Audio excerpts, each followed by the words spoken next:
A very warm welcome, everyone, to the Asian Seller Podcast. I'm your host, Meghla Bhardwaj, and today we're talking to Pierre Poignant, who's the co-founder of Lazada, and he's currently the co-founder and CEO of Branded. Hi, Pierre. Welcome to the show. How are you doing today?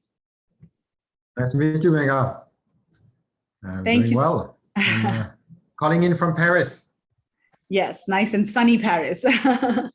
And for those of you who are listening to the podcast, we are in a Zoom meeting and we've got a couple of sellers from Singapore also joining us. So it's going to be fun. I've got some questions for Pierre, and then we'll also open up the floor and other sellers can also ask Pierre any questions. So Pierre, first of all, tell us the story of founding Lazada. Like, how did you come about founding Lazada in the first place? And you were based in Singapore at that time, is that correct? So take us back in time and tell us how it all started. Yeah, so I think maybe, just like, you have to start that quite some time back. I was so I was in Singapore because I actually married to a Singaporean. My wife is a Singaporean, and we met together. We met at MIT in the US back in the 2001. And I got already quite exposed to e-commerce at that time. In Singapore, my father-in-law had a shop, a postal shop in Singapore, and there was this guy, that was the 2001, who would come every day and ship watches everywhere around the world through eBay, and he was a millionaire. And I was quite blown away by that. And the time of eBay, we started to actually buy products in Singapore and sell them in France. So that I did that in the early 2000s. And then fast forward a few years later, 2012, I was in Singapore. I just spent 8 years at McKinsey, was looking for newer opportunities, and I actually happened to meet Lazada CEO, who is a person called Maximilian Bittner. And Max was looking for his team. So I joined actually.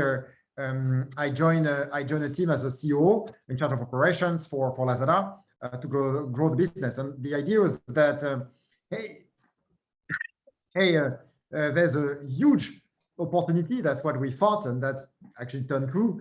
The region is digitalizing, and there's more and more people that have access to disposable income. 4G is being rolled out. Smartphones are cheaper to buy. A lot of brands, a lot of consumers want to buy products, but they simply cannot. There's not a mall in every city in Southeast Asia.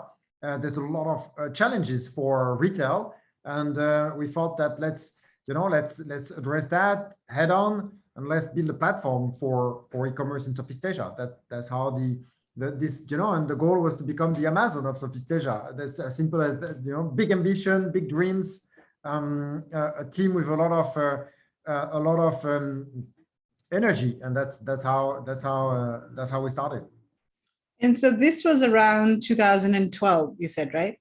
Correct. Yes. And was there any other e-commerce platform in the region at that time that was popular? Not so. 2012 was really the beginning of e-commerce. People would go into listing sites. So they would Tarad, for example, in Thailand, they would meet there, and then they would meet sometimes at the BTS station to exchange cash and the goods. That a lot of e-commerce was like that. It changed very rapidly. 2012, 13, 14. There's like countless number of players started. Some were successful, some were less successful, but we ended up taking the lion's share of e-commerce at that time. Yeah, and I guess eBay would have been popular at that time, right? Over here. So yeah, there was some eBay, but at the same time, eBay. So Southeast Asia has a lot of challenges, logistics, payments, and eBay was not, especially if you think about Indonesia, Philippines, Vietnam. eBay was not really catering to those markets. eBay was focusing on the Western market. So the platform was on in these markets, but not catering the challenges, and therefore not really successful. So it didn't really. I don't even know if he had good volumes at that time. I wouldn't remember. Yeah. And at that time, Taobao was already gaining a foothold in China because I was based in China at that time. And it was becoming very popular and people were, buying a lot from Taobao and was really, there were a lot of sellers. Even in, my friend circle, people were starting to sell on Taobao. So that was around the time that it was starting to become popular. So what are some of the initial Exactly. challenges that you faced when establishing Lazada? And you mentioned a few like logistics and payments, but what were the challenges? Yeah, I mean, e-commerce is a very complex business. You need to get everything right. So, everything, and there was no service provider at that time. Infrastructure was not there, so everything was a little bit, a challenge or painful, however you want to say it. But at the same time, it's also that what made the whole experience and the whole growth a lot of fun. I think I would say macro standpoint, logistics and payment were really big challenges to deliver products so we addressed a lot of that through cash on delivery. We built our own logistics infrastructure. So these were really big challenges for us. And then I think last but very importantly, the team. Building a team is the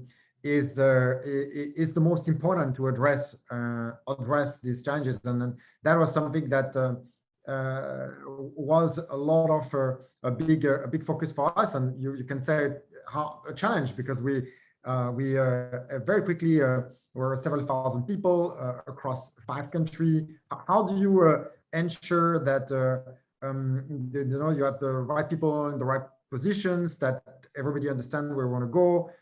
We build a culture which is very performance driven, very fast, but at the same time that it's an environment where people enjoy working, have fun. So it's these are all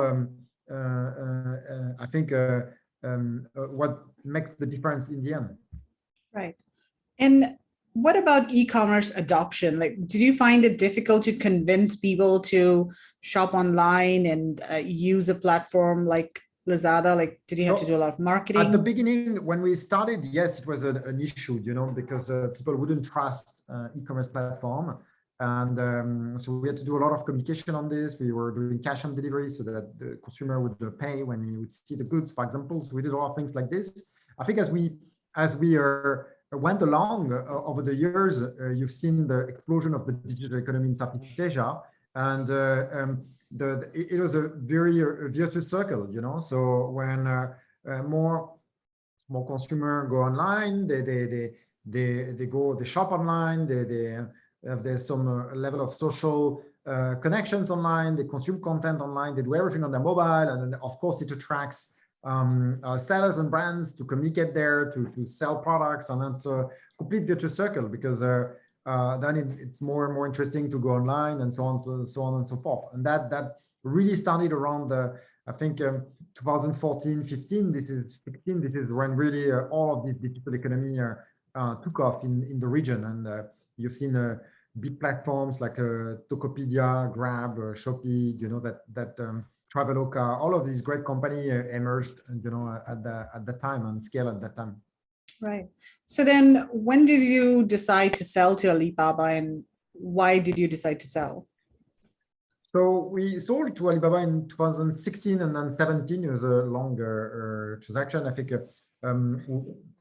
very, very simple reason. We needed you need capital to grow.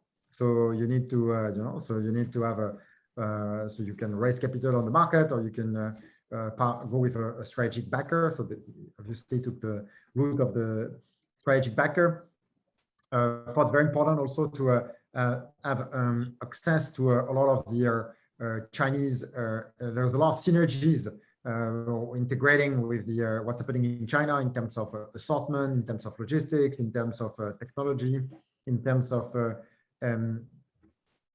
payment even, and so this is the which would catapult Lazada to the next phase of growth. So that was the thinking, basically.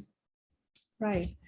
So talking about the environment today. I mean, e-commerce is, of course, very widespread, and people are, very accustomed to shopping online, and it's no longer an issue. But some people would say it's getting very competitive as well. But what advice do you have for entrepreneurs who are looking to start an e-commerce business today? Yeah, I think retail, I mean, I've never, it's rare to see a market which is not competitive. When there's opportunity and growth, it usually attracts a lot of motivated and people. And if you're in a market which is not very competitive, maybe you have to ask yourself questions, are you in the right place? So, but I think in the end, what we do is when you are e-commerce, it's all about retail. So, and the base of it's retail business. So the base here is to make sure you have good products. That is the what will make you successful is that you have a great product at the right price that consumer love, and that's the rest. If that's the case, the rest will fall into place, and you can figure it out. So focus a lot on the product, on having a great product. I think that's the main thing I would say. So great product in terms of course, quality of the product, but also it should be quality, in demand. Quality in demand, is it differentiated? So if it's a Me Too product, maybe it's good quality, but if it's a Me Too product, you will not be able to differentiate yourself and make a space for yourself. Mm-hmm. So branding is important. How do what's the purpose of the product, and what does it stand for, and so on. So this, you have to think about all of that. And so I think finding the right product to sell is probably one of the biggest challenges that e-commerce sellers, Amazon sellers face. Do you have any tips for sellers on how to identify these high demand, low competition, differentiated products? Isn't that the $1 million question? Yeah, no. So I think there's a lot of, and then maybe that's part of the problem. There's a lot of videos, tutorials, tools that help you identify, the right niche where there's lower, high demand but low competition. Exactly what you say. So people look at, what's the size of the market, what's the number of reviews that competitors have versus the market share, and you can see, okay, I can come in because these products are new, and so on. I think that, so therefore, what it means is that a lot of everybody looks at the same niches, on Amazon, and so I think these tools is all of this is important. Of course, you have to do this exercise, and it's well documented online. But I think you need to have an opinion on what to do. So and convictions on what's a great product. Right. So everybody over here in the room, does anybody have questions for Pierre? You can turn on your camera, unmute, or you could type your question in the chat box. Let us know if you have any questions for Pierre. Nobody as of now? I have a question. Thank you, Pierre, for your insight. I was really wondering, how did you guys manage to recruit sellers in the very early days of Lazada? Because this is what we are currently also trying to solve with our company, Omcom, is that how did you persuade sellers to work with you? I mean, we are working also with Lazada, but we are helping the sellers. So what did you do to, persuade them to be with you? No, so we had I mean, that's a very, I think the problems today are very different than at that time. I think we started a lot with we had already a business using retail, so we had already some level of demand, and we spotted good opportunity, and we partner with a couple of big sellers basically, and say, hey, this is the opportunity, this is the demand we have. We partner with a few big sellers, and then based on the success of the few big sellers, it has a ripple effect on others, So then people get interested and so on, and then you start this virtuous circle. Mm-hmm. Thank you. So what sort of trends do you see in e-commerce in Southeast Asia? Where do you think the industry is heading? and where will it be in the next few years? In Southeast Asia, I think the trend is going to continue. I think we're very, very bullish on Southeast Asia, that more and more consumers will come online and they will shop more and more online. So both you'll have new consumer, and on the penetration of e-commerce, the share of wallet of these consumers is going to grow, and the overall market, the consumption is going to grow. So there's a very, very strong macro wind on e-commerce. I think what will happen is that consumers are going to be more and more, I would say, do more and more of their life on digital platforms. So you can see that you have a very big platform that are emerging, and I think that will continue. But at the same time, I think we will see appearance of specialized players, which you don't have too much in Southeast Asia. So people that are focusing, for example, on I don't know, secondhand goods or things like this that are not really addressed by existing players.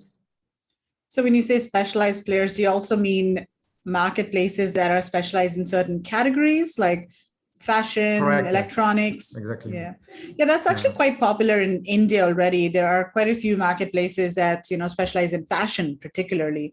So I think that's the trend that's already there in India.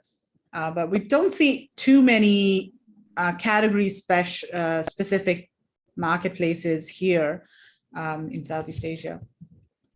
Okay, and then so currently you are heading Branded, right? Do you want to tell us a little bit about Branded and what does the company do? Yeah, so Branded, we operate on, I've left Southeast Asia, so we are focusing on the Western markets. We acquire small challenger brand, digital brands, and we grow them and amplify them online. So we also we believe the future is going to be a lot of the brands will sell through platforms like Amazon platform or Shopify platform, and there's a big opportunity for smaller brands to gain shares. And so what we want to do is acquire, grow, launch smaller brands on these platforms. We focus a lot on the consumable categories. Okay. And so you basically acquire e-commerce and Amazon. Are you focused more on Amazon brands or e-commerce in general? We look at all brands, like e-commerce in general. I think we've acquired far more Amazon brands than Shopify brands. I think so you can say in that sense that our focus is Amazon, but we do both. Okay. And mostly Amazon US? Mostly Amazon US. Yes. Okay. In terms of categories, what specific categories are you mostly looking for? So we look a lot at consumable category where, or so categories where social, like the basically consumer buy products not only because it's a functional products, but there's some level of emotion linked to the product. So we look at beauty, personal care, health and wellness, and we do design categories also, home and design categories. Okay, so you're not doing like electronics or any of those? No. Okay. And it's interesting because most aggregators stay away from electronics kinds of categories, right? I mean, they try to focus. Even fashion is a category that a lot of aggregators stay away from because return rates are high. And I think the supply chain are quite different. The skill set is quite different. So you better focus. I think it's electronics also. You need to have a fast product development cycles, be very close to the supply. So I think I understand that a lot of people didn't do this.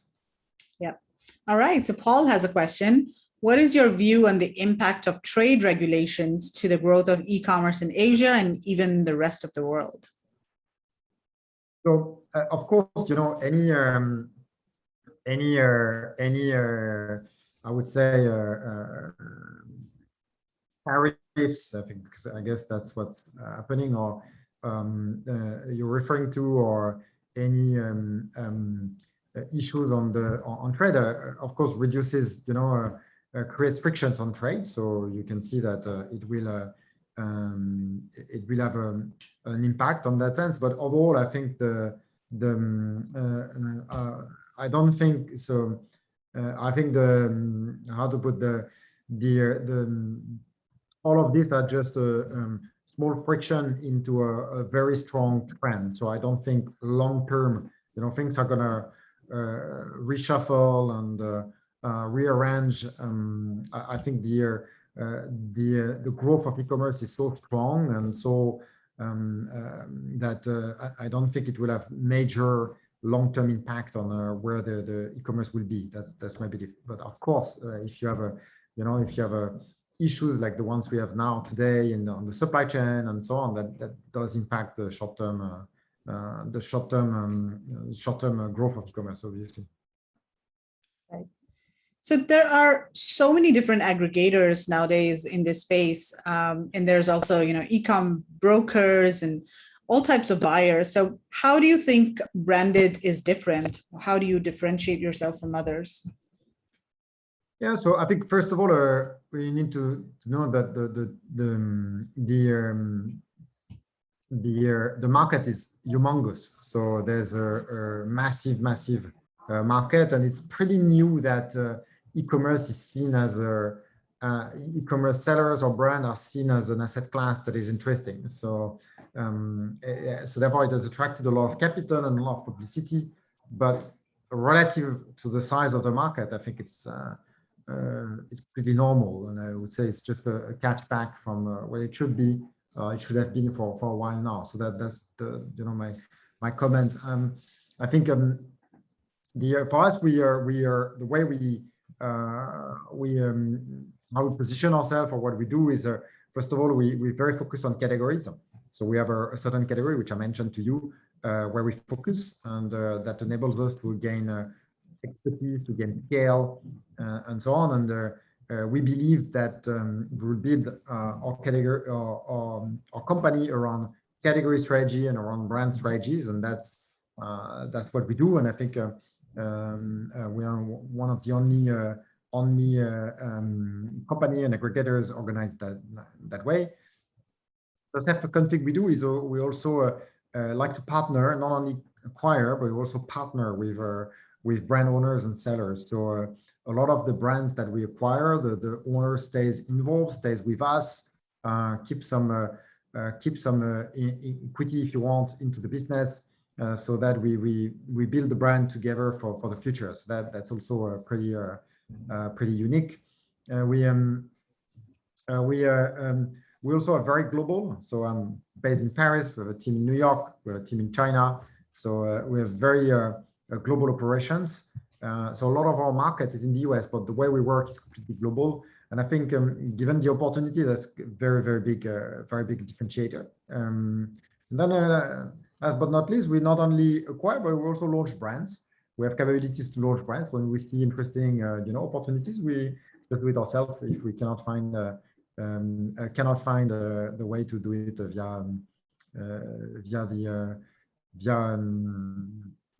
if we cannot find a way to do it via acquisitions. Okay, so you mentioned you have a team in China, and is that mostly for sourcing products for your brands, yes, or are you also looking to acquire? Okay. No, mostly for sourcing. Mostly for sourcing. Okay, yeah. Cool. In terms of sourcing, are you seeing more sellers diversifying their sourcing nowadays? Sourcing from India, Mexico, the US as well? Yeah, so I think there's a lot of discussions on this. I would say so far, I think we've not seen a lot of meaningful changes. So I think the supply chain from China to the US is extremely strong. The manufacturing capability are very strong in China. So it's very easy to find suppliers and deal with suppliers in China, and very well established channels. There's a quality assurance processes and teams. So it is a very strong sourcing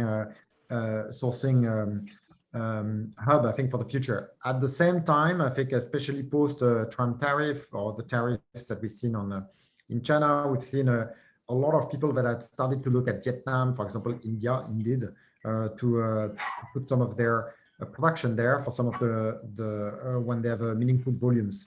However, a lot of these initiatives are actually stopped during COVID because you couldn't go to, you were not able to go to Vietnam, for example, for a while. So how would you want to move production there? So therefore, a lot of this has stopped during COVID.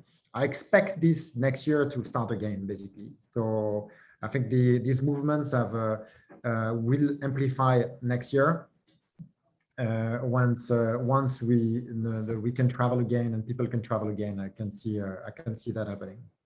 Right. And yeah, I mean, I have a company that helps Amazon e-commerce sellers source products from India. I have a platform, and we're seeing a lot of interest among sellers to source from India. But you're right, China is the main source where most people are getting their products from. But there's also like a China plus one strategy, I would say, that a lot of people are looking for. And for India, of course, there are certain categories that are better to source from India. So like wooden products, metal, handcrafted, cotton-based textile products. So those kinds of categories are doing quite well from India. Okay, cool. Any questions from anybody over here? Anton, I see that you unmuted. Did you have a question? No, I don't. Sorry. Okay. Anybody else? Paul, Craig, come on, this is your chance. Hey, hi. This is Pankaj here. Hi, Pankaj. Hi. So just a quick question. So you spoke about, helping companies build their brands, etc., right? And I understand, on the platform, for sure you have like a specific presence of, the brands. Normally when a customer goes in and buy or interact with those brands on your platform, usually do you share that customer insight with that brand in real time, or how do you kind of really help with those insights to the brand? I mean, normally the reason I'm asking is because every brand is always looking at really that end customer profile, demographic, and I mean, for sure, they want to understand as much as about their customers.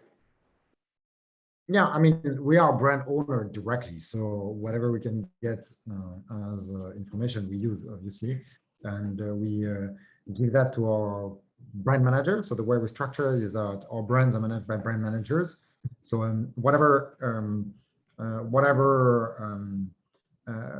information we can get on consumers, we share that with our brand manager. So obviously, it's depending on the platform we sell on. If you sell on Amazon or Shopify, you would have different kind of information available to the brand managers. So then if you go on offline, you'd have much less and so on. So that we're constrained by that. But yes, I mean, you're perfectly right. Any insight we can get, we use. Yeah. And Pankaj, just to clarify, so Pierre was the co-founder of Lazada, but he's currently not involved in the day-to-day operations. And he's currently the founder of an Amazon e-commerce aggregator called Branded. So, yeah.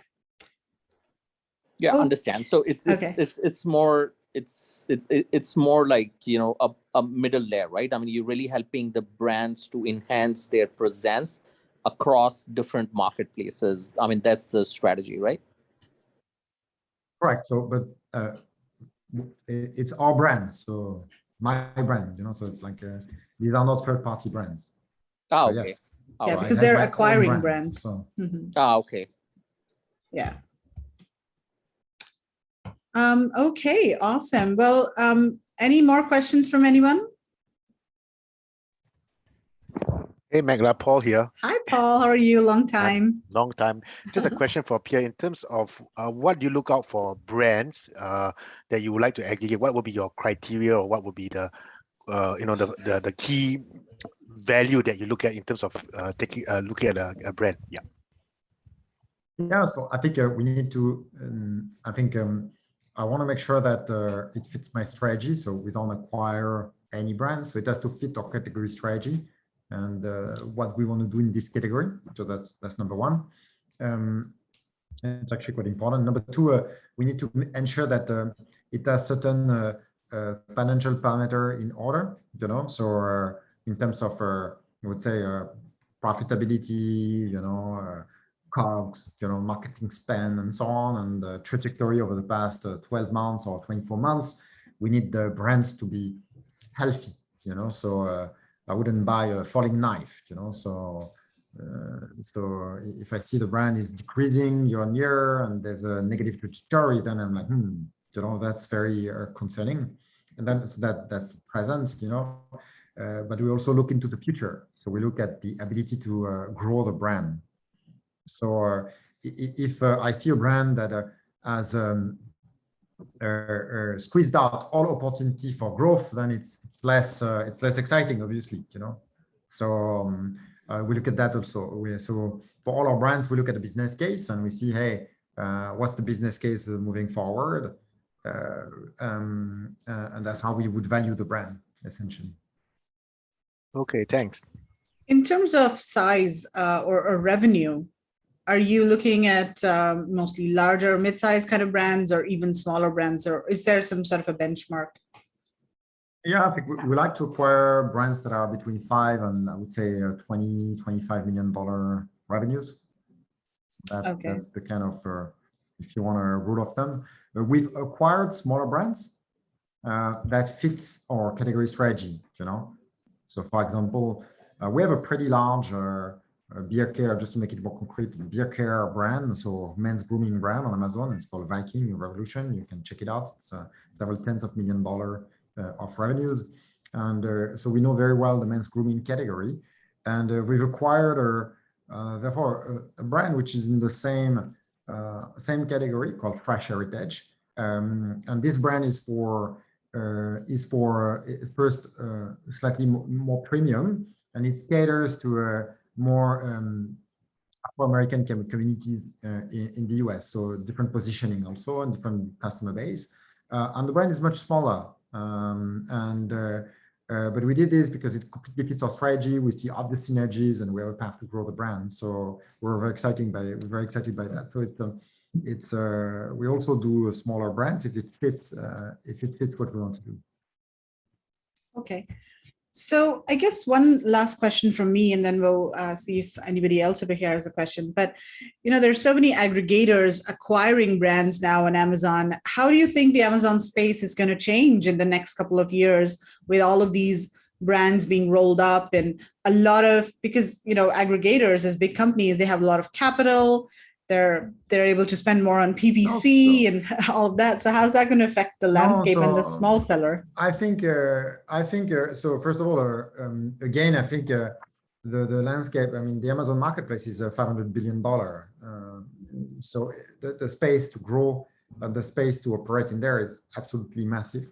I think last year you had a massive influx of capital in this because the model or the idea of aggregating brands has been popularized a lot by Thrasio. That's what happened. And a lot of people have looked at it and say, hey, it's very, very interesting. And, so us included if you want.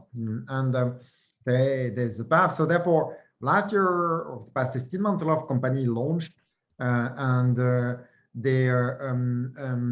suddenly you had a market to acquire brands. So sellers that couldn't sell brands before, wouldn't dream of, could sell their brands. So there was on the past 18 months, a combination of events between a lot of capital coming in, a lot of people wanting to acquire scale very quickly, and sellers that didn't think about selling that suddenly could sell.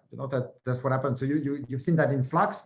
I think, things are going to normalize now. So I don't think I think you will see a little bit of slowdown in the market, in the seller market. I'm sure if you look, I've not looked at the data report, but I'm sure you're going to see a slowdown in transactions, aggregators that have gained some scale that now takes a bit of time to take care of the existing asset and execute on their strategy. So you're going to see a bit of a slowdown on this.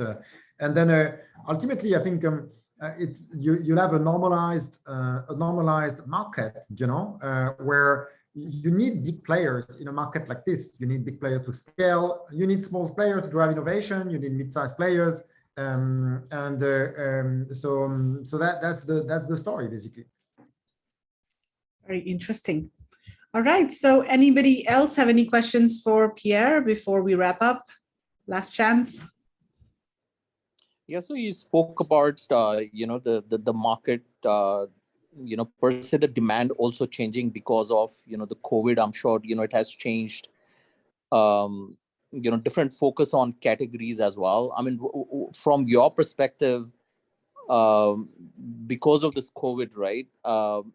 Which are the categories that you're seeing is kind of having a much faster growth, and which categories are really kind of going downturn? So I think now we've seen we're a little bit in a normalization phase now. So what happened during COVID, you had categories like kitchen products, home products that boom, because you're suddenly at home cooking, and there were categories that didn't do well at all. So like if you were selling, I don't know, men's office accessories to, then your business was not doing well at all. So I think these have normalized. I think it is less about which category or not has been, the COVID bump. I think what has happened is that it has moved forward e-commerce. So you'll see penetration of e-commerce that has gone up. Now, the growth has slowed down, but the penetration of e-commerce is higher than pre-COVID and has accelerated and will continue to grow. So it has essentially it has accelerated the growth of the e-commerce penetration. And we're going to see things right now. I mean, starting now, basically, COVID bump was pretty much up until Jan 2021, roughly. And then last year was a very tough year because of supply chain issues. So you had a lot of slowdown in supply and due to supply chain. And then I think this year it's a year of normalization, basically. Right. I also think maybe travel, the travel category would be in high demand, at least for some time, because everybody just wants to travel. I know I'm looking for luggage and all. So cool. Awesome. Well, any more questions for Pierre? Anybody? I have one question, Anton here again. Pierre, how do you see the way how brands will be selling online in the future? Do you think many brands want to do it themselves, or it will be purely done through aggregators like Branded or enablers and so on? No, so I think it's never a black and white situation. I think the bulk of e-commerce has to go through platforms, so which is Amazon and Amazon and this kind of platform, or you can argue that Shopify is one platform also. It's very hard for so you have to operate in social media. It's very hard for a small, if you want to gain scale, it's just very difficult for someone to a mid-sized company or to be good at everything. It's just very difficult on this. So you will see that's the need. That's why we have players like us exist in a way, because we are able to gain scale to scale. We are bigger and enable us to have scale to scale the smaller brand. That's why enabler exists and will continue to exist. So I think if you're a very large group, large brand like a Unilever or L'Oreal, then you can source a lot of things and do a lot of things yourself. But then I think they already ask themselves, do I really want to do everything? Do I want to specialize on everything? And the answer usually is no. You want to specialize on things where you think you can make a difference that will matter for you in the future, and some others you will partner to do this. So I think you're going to see that situation evolve. I think on enablers, what I would say is, I'm not an enabler. We own our own brands. I think on enablers, I think what's important is that there's an element of differentiation. That enabler is not just a headcount kind of business where you just provide resources and scale on resources to the brand. You need to make sure that you bring something that others cannot bring. That you have expertise or technology that that is very unique in the market. And I think that's the something that is very important as an enabler to drive, I believe. Thank you. That's a great insight. Thank you. Okay, so Pierre, thank you so much for your time today. It was lovely chatting with you, getting all of your insights. I'm sure everybody will, learn a lot. So thank you so much for joining us today, and I hope to see you somewhere in the world someday. Thank you, Mega. Thank you. All right, thanks a lot, and thanks a lot, everyone, for joining us over here. Thanks, Mengla. Thanks, Pierre. Thanks. Thank All you, right. Mega. Thank you. Pierre. Thank you, guys. Thanks. Bye. Thank you.